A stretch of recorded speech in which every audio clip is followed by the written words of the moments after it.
when I was a kid, you passed around the porn mat. You know what I mean? That's what you did.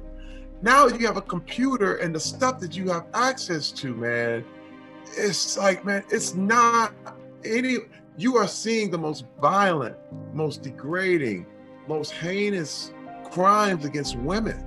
You know what I mean? And some people, they call them nuisance crimes, you know, or you know what they call it? Victimless crime.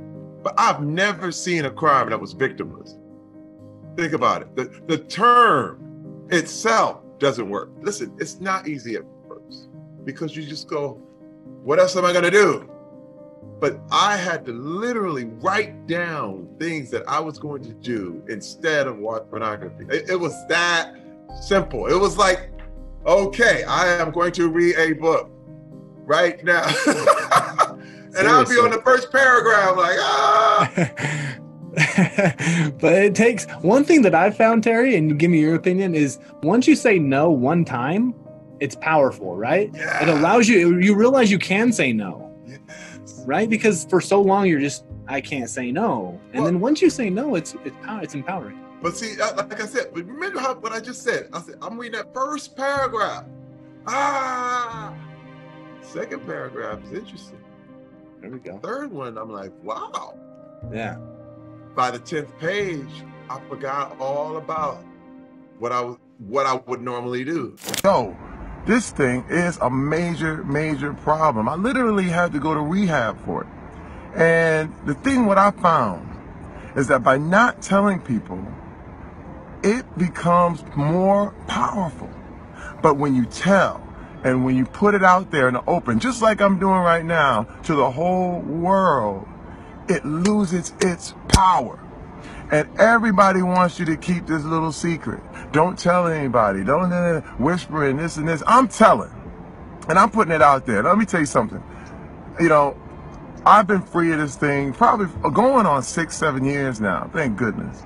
But now it's become my battle to help other people who are going through the same thing. Now I know, again, you're on the internet. If you don't have this problem, it's okay. A lot of people don't. But there are a lot of people who can't stop. And I'm here to help you. You can talk to me. Now, some of you may not agree. Please tell me what you think. But my issue was, and is with pornography, is that it changes the way you think about people. People become objects. People become, you know, body parts. They become things to be used rather than people to be loved. And it really, really, you know, you start to change the way you see people, and you start to use people. You start to feel like, you know, you're the man and they're just, you know, whatever. As a woman, I think porn is a disgrace. And I used to watch a lot of porn, to be honest. I started watching porn when I was like 11. I thought that's how you learned how to have sex. I was watching abusive porn, to be honest, you know, when I was like 14. And I, you know, thought I was one of the guys and would talk about it and think it was really cool for not having a problem with it and not seeing why it was bad. And I think it really destroyed my brain. And I feel incredibly devastated that I was exposed to so much porn. I think that I had like sleep paralysis and these like almost like night terror / just nightmares because of it. I think that's how they started, because I would just watch abusive BDSM. I couldn't watch anything else, like unless it was violent. I like didn't think it was attractive, and I was a virgin. I had never done anything. And do you have any advice on what to do with porn and masturbation? The less porn, the better. That's my advice. But let's make that more specific.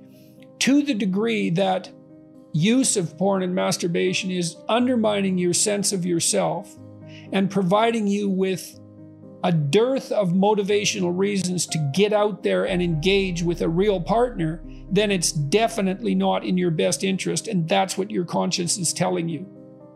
You know, and it's the expedient at the expense of the meaningful. Obviously, right? Obviously, there isn't any more obvious manifestation of the expedient at the expense of the meaningful than pornography and masturbation. And that's hardly a heroic path. So maybe the less of it, the better. That, look, any form of perversion is bad. in God's eyes. Any form of pornography, like, it tears apart families. It's used to tear families apart. You know, if it's a dad looking at what, you know, Pornhub, he's still looking at somebody's daughter. And a lot of the women that end up in pornography are actually products of molestation, and they're reliving that trauma every time they get on camera. So in Hollywood, people say, okay, this is right, but this is wrong. It's all wrong in God's eyes. Different layers to trafficking. Like for me, Playboy was my gateway into full-on pornography addiction. My dad had a Playboy left out at age 5. And it's affected almost every choice I made for the rest of my life, from age 5 to now having to kick the habit. And it just presents itself in the open, like it's okay. And I stand up and say, you know, it's not okay. I didn't ever think that, you know, watching porn and, you know, doing drugs was gonna have me one day talking to you. But I'm here now. And I think that's what drugs and porn did that to me. It took me away from being present. You always want to be present in your loved one's life. You know, me and my girlfriend only been together for a couple of months, and it almost killed our love. There's an additional issue with pornography, which is not often discussed, which is that, remember, guys in particular, the brain is a learning prediction machine. And if, I'm not trying to say that all pornography is bad, but there are good data to support the idea that if your brain learns to be aroused by watching other people have sex, it is not necessarily going to carry over to the ability to get aroused when you're one-on-one with somebody else, right? Especially young kids who are consuming a lot of pornography, the brain is learning sexual arousal to other people having sex. So you're going to program yourself into being a voyeur?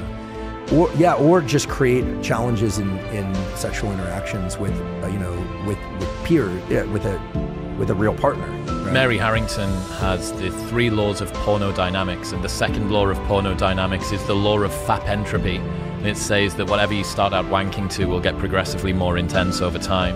And I think that this is sort of speaking to that ever sort of escalating amount of the wildness that you need to watch in order to get an ever decreasing stimulus that comes back.